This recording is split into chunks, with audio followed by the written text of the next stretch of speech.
லூக்கான் சுவிசேஷம் 21 அதிகாரம் 36வது வசனம்.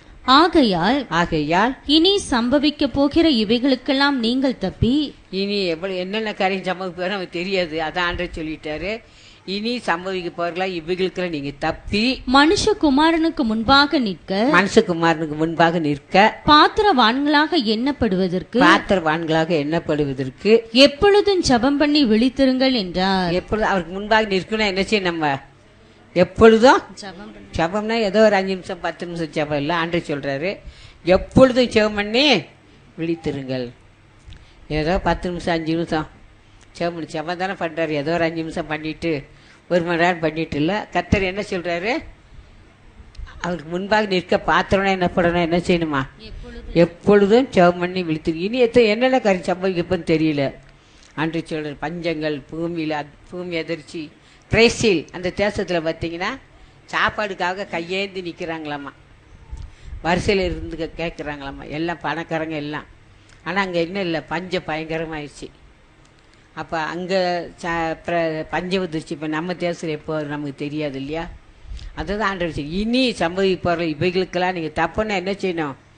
எப்பொழுதும் ஜெபம் பண்ணி விழித்திருக்கு. எப்போ ஒரு நேரம் இல்லை, எப்பொழுதும் ஜெபம் பண்ண வேண்டும். அதான் ஆண்டவரை இயேசுக்கு சொன்னால் சோர்ந்து போகாமல் என்ன செய்யுங்க? ஜெபம் பண்ணுங்க. வாசிங்க லூக்கான் சுவிசேஷம் 18 அதிகாரம் 1 வசனம். சோர்ந்து போகாமல் எப்பொழுதும் ஜெபம் பண்ண வேண்டும். இங்கே ஆண்டவரை இயேசுக்கு அதை தான் சொல்லியிருக்காரு. சோர்ந்து போகாம என்ன செய்யணும்? எப்பொழுதும் ஜெபம் பண்ணுங்கன்னு சொல்லியிருக்கிறாரு. ஏன்னா இனி வர காலங்கள் பயங்கரமான காலங்கள். இப்போ ஆபத்தெல்லாம் பார்த்து நம்ம சோர்ந்து போவோம்னா பலன் என்ன ஆயிருமா? சொல்றாரு நீதிமொழியின் புஸ்தகத்தில் வாசித்து பார்த்தீங்கன்னா 24 அதிகாரம் 10 வசனம் வாசித்து பாருங்க. ஆபத்து காலத்தில் நீ சோர்ந்து போவாயானால் உன் பலன் குறுகினது. உன் பலன் என்னது? குறுகினது.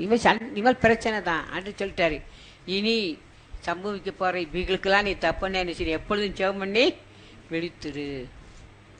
இவன் பிரச்சனை அதிகமாக தான் வரும். அதான் ஆண்டு சொன்னார் ஆபத்து சோர்ந்து போகாம இப்போது என்ன செய்ய? ஜெபம் பண்ண சொல்லியிருக்காரு. நம்ம ஆண்டவர்கிட்ட செபிக்கத்தக்கதாக கிருபை கர்த்தர்ட்ட கேட்கணும். ஆண்டவரே எனக்கு செபிக்க உதவி செய்யுங்கப்பா, எனக்கு நான் எப்போதும் செபிச்சுட்டே இருக்கணும் ஆண்டவரே.